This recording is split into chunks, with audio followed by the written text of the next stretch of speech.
The grand throne room of the imperial palace sparkled with crystalline light, its walls embedded with precious stones from 1,000 worlds.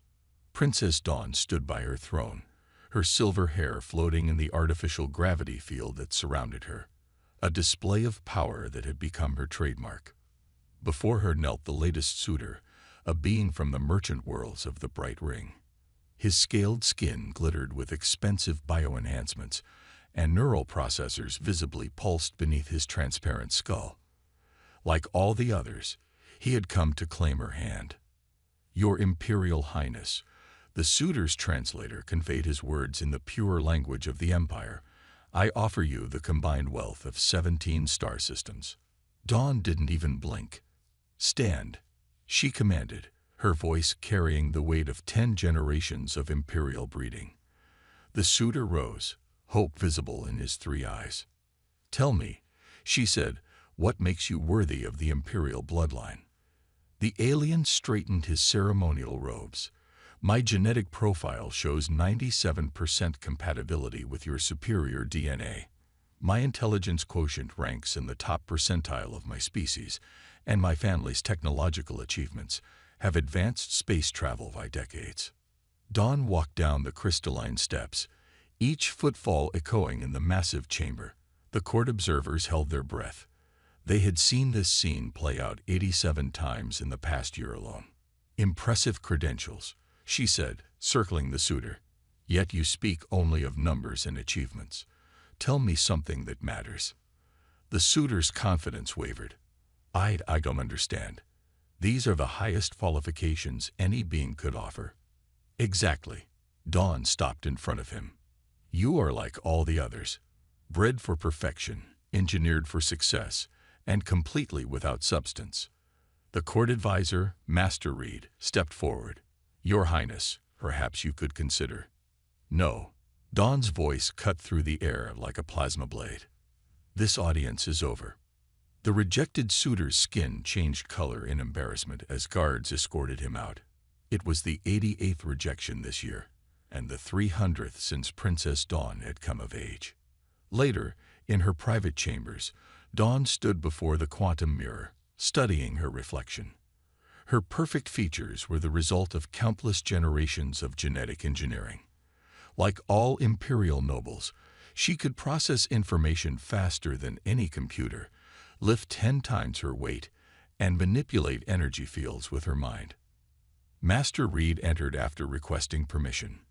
His aged face showed deep concern. "Princess, the High Council is worried. Tradition demands you choose a consort before your coronation. You have rejected suitors from every major species in the known galaxy." "Because they are all the same," Dawn replied, turning away from the mirror. "They parade their modifications and enhancements as if they were achievements. They speak of genetic compatibility and technological prowess, but none of them understand true power." "The Empire needs stability," Reed insisted. "Your parents' passing has left us vulnerable. The people need to see their future secured."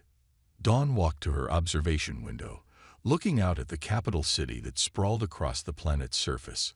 Flying vehicles moved in perfect patterns, every citizen went about their designated tasks, and everything functioned with mechanical precision. "Look at them, Reed." She gestured to the city below. "We engineered ourselves into perfection and lost something in the process.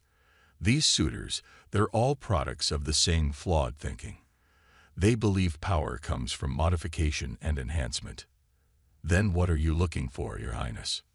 Dawn's eyes reflected the light of the system's triple suns. "Something real. Something that wasn't grown in a lab or programmed in a neural net.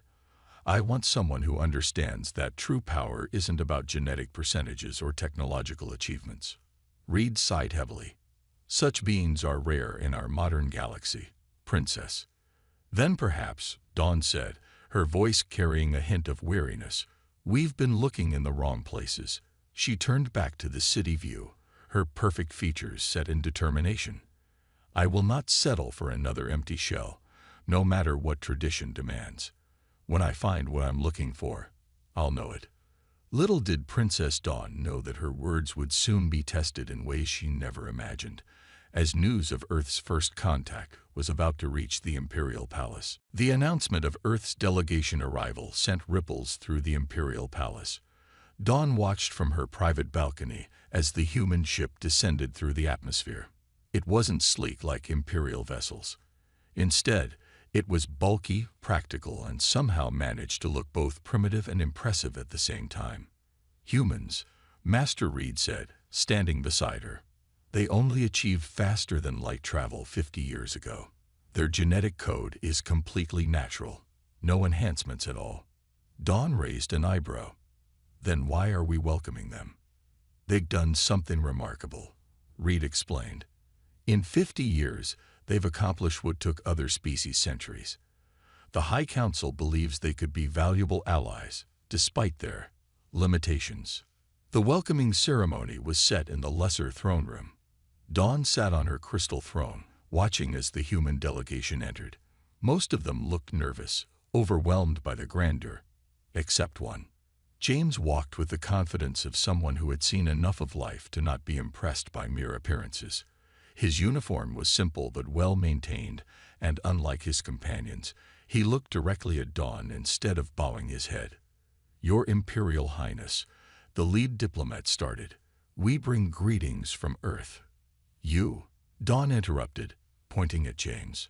"Step forward." James moved forward, his steps measured and calm. The other humans looked terrified, but he maintained his composure. "You dare to look directly at Imperial royalty." Dawn's voice carried an edge. "Where I come from," James replied, his voice steady. "Looking someone in the eye is a sign of respect. Would you prefer I show disrespect?"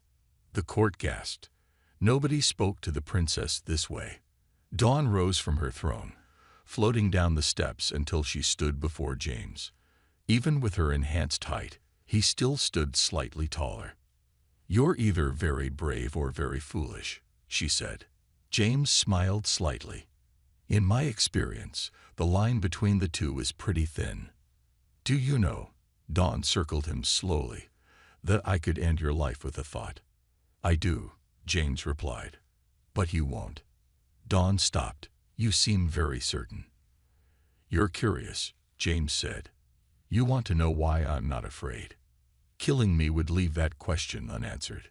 For the first time in years, Dawn felt something new. Surprise. This human had read her perfectly. The court watched in shocked silence as their princess actually smiled. "Tell me, James of Earth, what makes humans think they deserve a place among advanced civilizations?" "We don't think we deserve anything," James replied. "We work for what we want. And right now, we want to learn, to trade, to grow. We're not here to prove we're better than anyone. We're here to prove we can be useful." Dawn's eyes narrowed, "even as servants to superior beings." "Superior?" James actually chuckled. "Your Highness, where I come from, superiority isn't given, it's earned. And from what I see, you've forgotten the difference between enhancement and achievement." The court erupted in outraged whispers. Master Reed stepped forward to intervene, but Dawn held up her hand. "You think we've forgotten how to achieve things?" she asked. "I think you've made things so easy for yourselves that you've forgotten how to overcome real challenges," James replied. "Every problem you face, you solve with technology or genetic modification. When was the last time anyone here had to really struggle for something?" Dawn's face showed no emotion, but her mind was racing. This human had just voiced the very thoughts that had been troubling her for years. "You're dismissed," she said suddenly. "All of you. Except you, James of Earth. You will stay." After everyone else left, Dawn faced James again.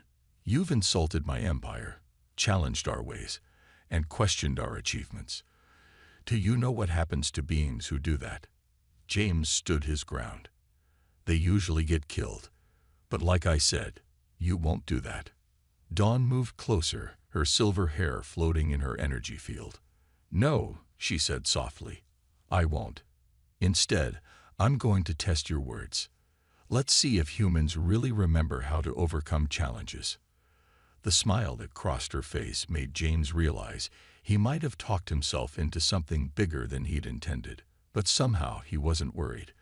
This was exactly the kind of challenge humans lived for. The news spread through the imperial palace like wildfire. Princess Dawn had challenged the human ambassador to the royal trials. No outsider had ever been offered this chance, and certainly no unmodified being had ever attempted them. James stood in the preparation chamber, examining the traditional garments he'd been given. The material seemed to shift colors with each movement, adapting to its surroundings. "The first trial begins in 1 hour," Master Reed said, entering the chamber.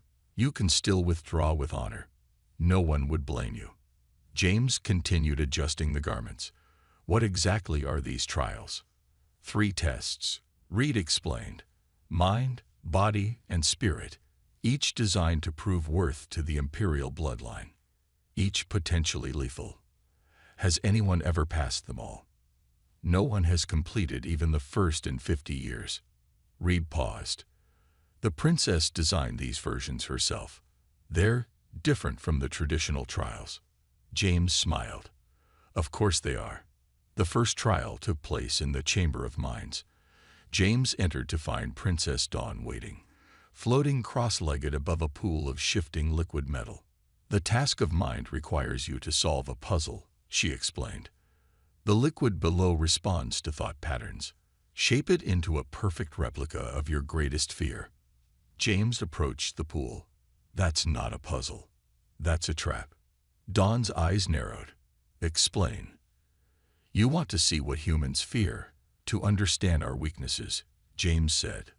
"But fear isn't what you think it is." He reached down and touched the liquid metal. Instead of forming a monster or a weapon, it shaped itself into a simple mirror. "What is this?" Dawn demanded. "My greatest fear is failing to live up to my own standards," James explained. "Not meeting the person I see in the mirror each morning. You can't weaponize that kind of fear." The liquid metal rippled, accepting his answer. Dawn's expression flickered with something close to respect. "The second trial awaits," she announced. The combat arena was filled with hovering platforms at various heights. Dawn stood at the highest point, her energy field crackling. "Reach me," she commanded, without touching the ground. James studied the platforms. Some were clearly too far apart for a normal human to jump. Others wobbled unstably. "No enhanced strength," Dawn reminded him. "No technological aids. Just you." James removed his outer garment and tested the nearest platform. "Sometimes," he said, "the hard way is the only way." What followed amazed even the most skeptical observers. Instead of trying to jump impossible distances, James used momentum and timing. He rolled, swung, and sometimes deliberately fell onto lower platforms to build up speed for higher jumps. His movements weren't graceful like the imperial athletics. They were efficient, practical, and undeniably effective. When he finally reached Dawn's platform, he was breathing hard and covered in sweat, but his eyes were bright with achievement. "You took twice as long as an enhanced being would," Dawn noted. "But I got here," James replied. "Sometimes it's not about being the fastest or strongest. It's about not giving up." The final trial brought them to a sealed chamber. A single pedestal stood in the center, holding what looked like a simple wooden box. "Open it," Dawn instructed. James approached the box cautiously. "What's inside?" "That's part of the test. Once you touch the box, you'll feel unimaginable pain. Most enhanced beings can't handle it for more than a few seconds." James examined the box without touching it. "Pain is just information," he said quietly, "and humans are very good at processing information." He placed his hands on the box. Immediately, his face contorted in agony, but he didn't let go. Sweat beaded on his forehead as he worked the complicated lock mechanism. "Impossible," Dawn whispered as the box began to open. "The pain should be unbearable." James's voice was strained but steady. "Pain is temporary. Pride lasts longer." The box clicked open, revealing nothing inside but a small mirror that reflected both their faces. Dawn stared at their reflection, seeing something she'd never noticed before. In James's pain-streaked face, there was strength that no genetic enhancement could provide. And in her own perfect features, she saw something she'd never noticed before. Fear. The trials weren't over, but something had definitely changed. The Imperial High Council gathered in an emergency session. The news that a human had passed the first 3 trials had caused chaos throughout the Empire. Princess Dawn sat silently as the council members argued. "This is unprecedented," one counselor declared. "An unmodified being completing the trials threatens everything we stand for." Master Reed stepped forward. "Perhaps it proves something we've forgotten. The humans' methods were unexpected." Dawn watched the debate with growing irritation. They were missing the point entirely. James hadn't just passed the trials. He'd changed them. Each challenge had revealed something about both him and the Empire. Meanwhile, James sat in the palace gardens, watching the artificial sun set. His body still ached from the trials, but he felt satisfied. A soft footfall made him turn. "The council wants me to make the next trials impossible," Dawn said, sitting beside him on the crystal bench. "They're afraid." "Of what?" James asked. "One human passing some tests." "Of change." Dawn created small patterns in the air with her energy field. "For 10,000 years, we've believed that advancement meant modification. You're making us question that." James watched the energy patterns dance. "You know, on Earth, we have a saying, 'The strongest steel is forged in the hottest fire.' Is that why you didn't give up during the pain trial?" Dawn asked. "Most beings would have let go of the box. I kept holding on because letting go would have meant accepting your people's view of strength," James replied. "Sometimes the strongest thing you can do is endure." Their conversation was interrupted by warning sirens. The garden's protective dome flickered, and Dawn's eyes widened in alarm. "The containment field," she gasped. "It's failing." The artificial atmosphere began to leak. Other nobles in the garden activated their personal shields, but many servants lacked such protection. James saw several of them gasping for air. "Your shield," Dawn commanded. "Activate it." "I don't have one," James replied, already running toward a group of trapped servants. "Help me get these people to safety." Dawn hesitated for a fraction of a second. Imperial protocol dictated that nobles never risk themselves for lower classes, but James was already working, using his body to support 2 elderly servants. Making her decision, Dawn used her energy field to create a bubble of protection around James and the servants. Together, they worked to evacuate the garden. James's military training proved invaluable as he coordinated the escape, while Dawn's powers kept them alive. When the last person was safe, James finally showed signs of oxygen deprivation. He stumbled, and Dawn caught him. "Foolish human," she said, but her voice held no contempt. "You risk your life for servants. They're people," James managed to say before passing out. Hours later, James woke in a medical chamber. Dawn stood nearby, watching him with an unreadable expression. "The council says you cheated," she announced. "They say saving those people wasn't part of any trial." James sat up slowly. "Was it supposed to be?" "No." Dawn moved closer. "It was better than any trial we could have designed. You showed strength we never considered. Our people, we've become so focused on personal power that we forgot about protecting others. That's the thing about being human," James said. "We're weak alone, but together we can do impossible things." Dawn turned to the window, her perfect profile outlined against the stars. "The council wants me to end the trials. They say you're disrupting the natural order." "And what do you want?" For the first time, Dawn's composed expression cracked slightly. "I want to understand how someone so physically inferior can be so strong." James stood up, walking to stand beside her. "Maybe that's been the problem all along. You've been measuring strength by the wrong standards." Dawn looked at him, really looked at him, seeing past his unmodified form to something deeper. "The next trial begins tomorrow," she announced. "The council won't like it, But I'm not stopping these trials. I need to know. Know what? If I'd finally found what I've been looking for, she whispered, more to herself than to him. As she left the medical chamber, both of them knew that something fundamental had shifted in the Empire. The question was, would it break or would it transform? The trial chamber was different this time. Instead of the usual grandeur, it was a simple room with plain walls. Dawn stood in the center, her silver hair unusually still, her energy field turned off. No audience today, she told James as he entered. No council, no observers, just us. James noticed the change in her demeanor. What's this trial about? Truth, Dawn replied. She waved her hand, and the walls became transparent, revealing the vast space outside the palace. Look there. A massive warship hung in orbit, its weapons clearly aimed at the palace. The rebel fleet, Dawn explained.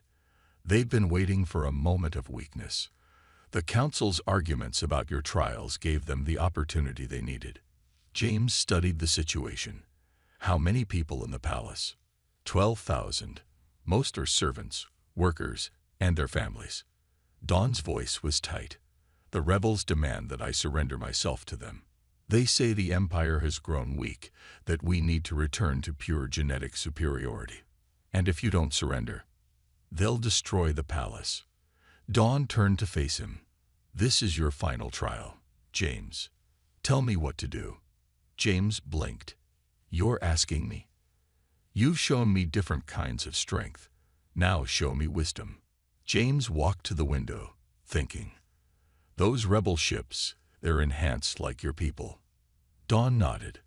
The most genetically pure of our species. They believe mixing with lesser beings has weakened us. Can you contact them? Yes. Then do it. Let me speak to them. Dawn hesitated only a moment before activating a communication field. A hologram appeared. A stern-faced being with features even more perfect than Dawn's. The human, the rebel leader sneered. You dare to speak to us?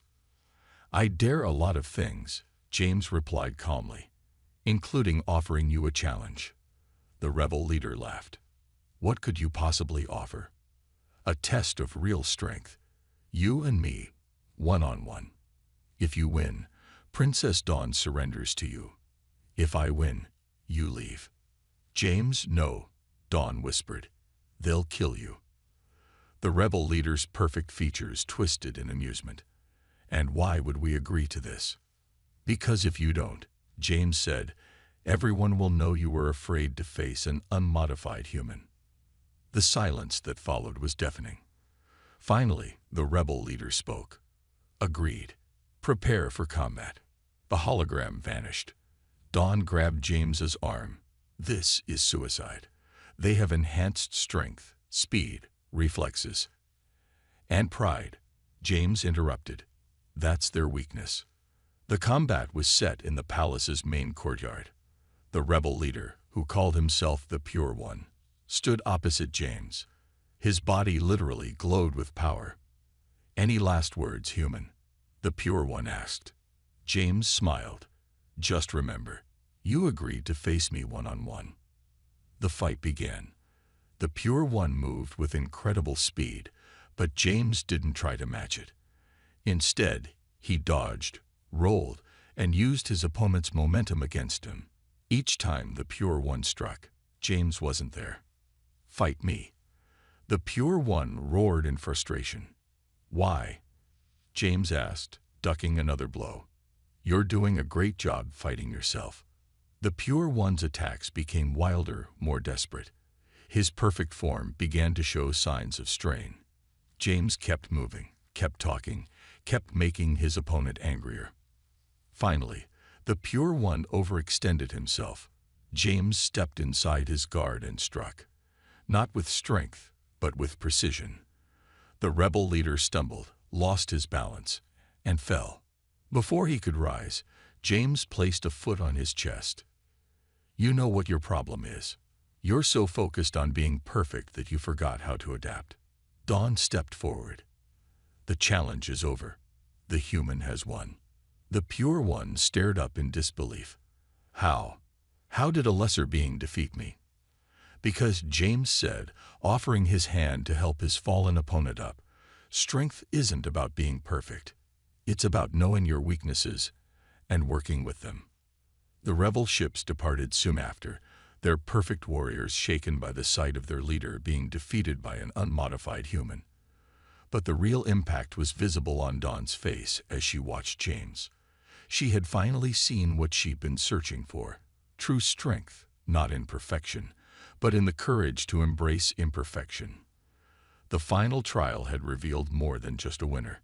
It had shown a new path forward. The great hall of the Imperial Palace was packed with beings from across the galaxy.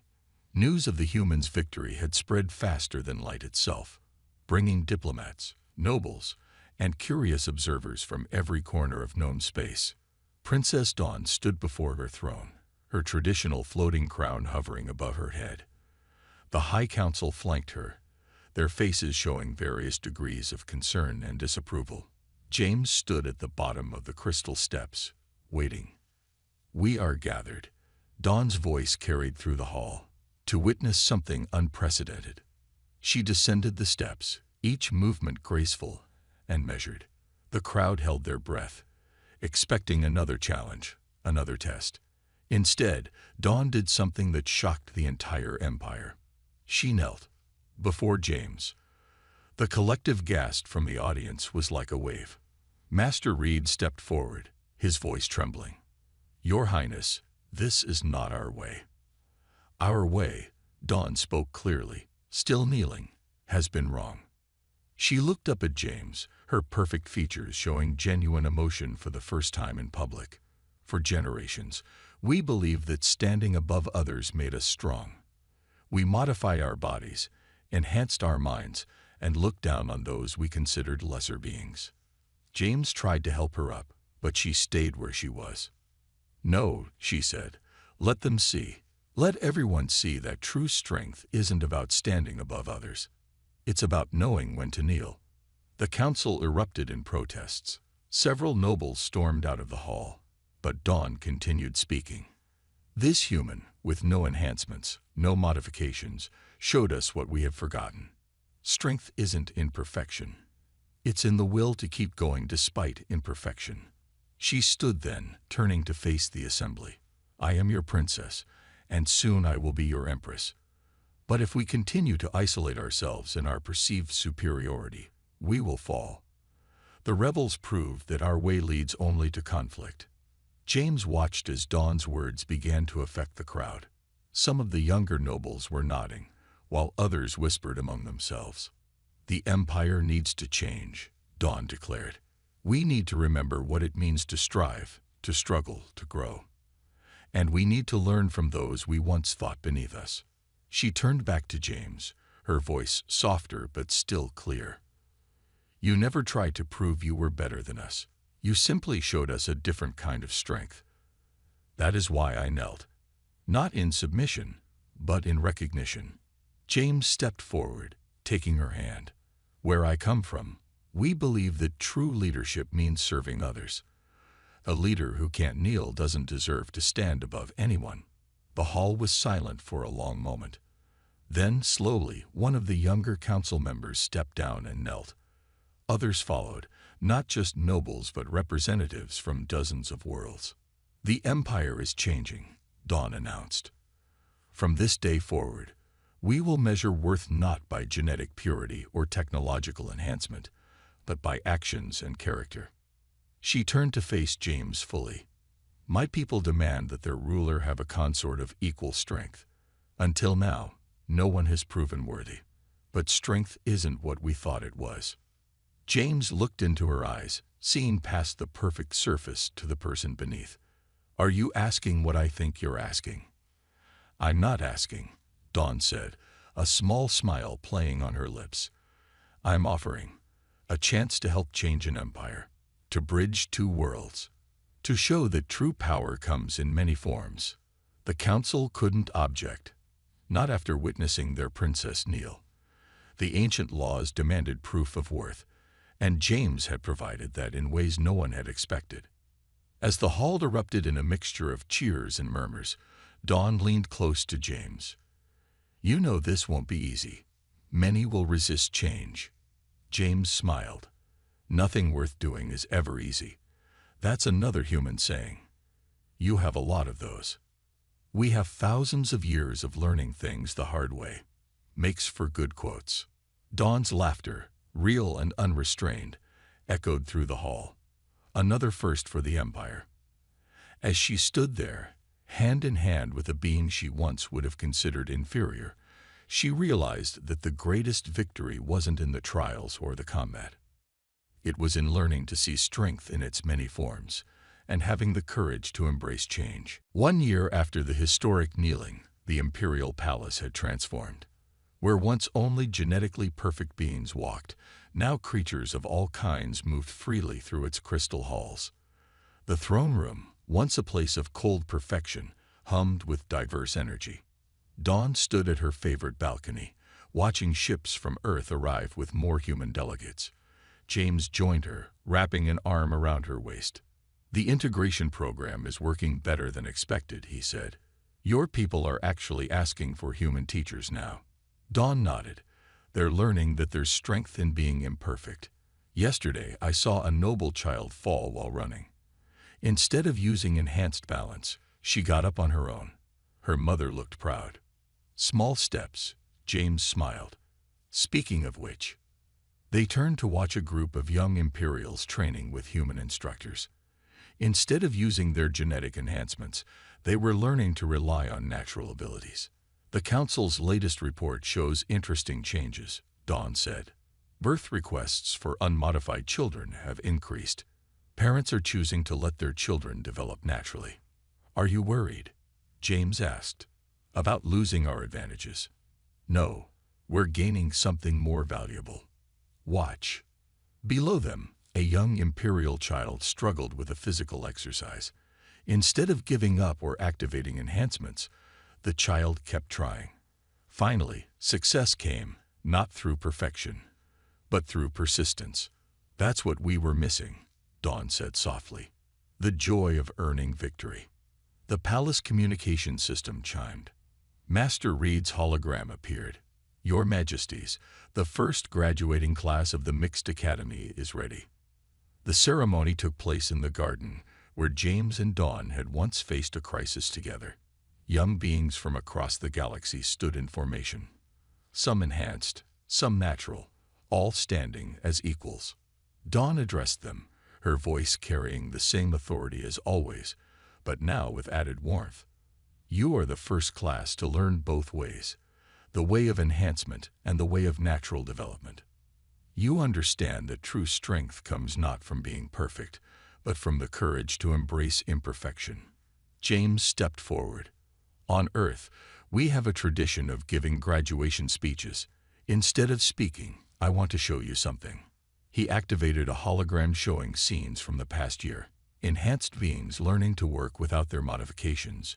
Humans teaching Imperial children about determination. Different species working together to solve problems neither could handle alone. This is the new empire, Dawn declared. Not above, not below, but alongside. Every being bringing their own kind of strength. The celebration lasted well into the night. Dawn and James slipped away to their private quarters, where they could speak freely. Sometimes I still can't believe how much has changed, Dawn admitted. A year ago, I thought strength meant standing alone at the top. James pulled her close. And now? Now I understand why humans survived so long without modifications. Your strength comes from lifting each other up, not standing above each other. Their conversation was interrupted by an alert. A new star system had requested membership in the Empire, not for its advanced technology or genetic purity, but because they wanted to learn this new way. See, James grinned. Your empire isn't getting weaker. It's getting stronger in ways you never imagined. Dawn created small patterns of energy in the air, something she now did when thinking deeply. We're creating something entirely new. Not human, not imperial, but something better than both. A bridge between stars, James agreed. Speaking of which, Earth's scientists are fascinated by how your energy manipulation works. They think they found a way to teach it without genetic modification. Dawn laughed.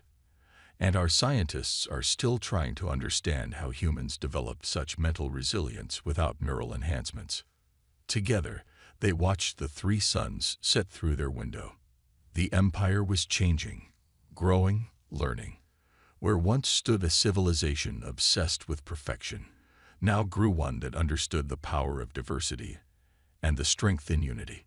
You know what the best part is? Dawn said softly. What's that? For the first time in our history, we're not just existing, we're living.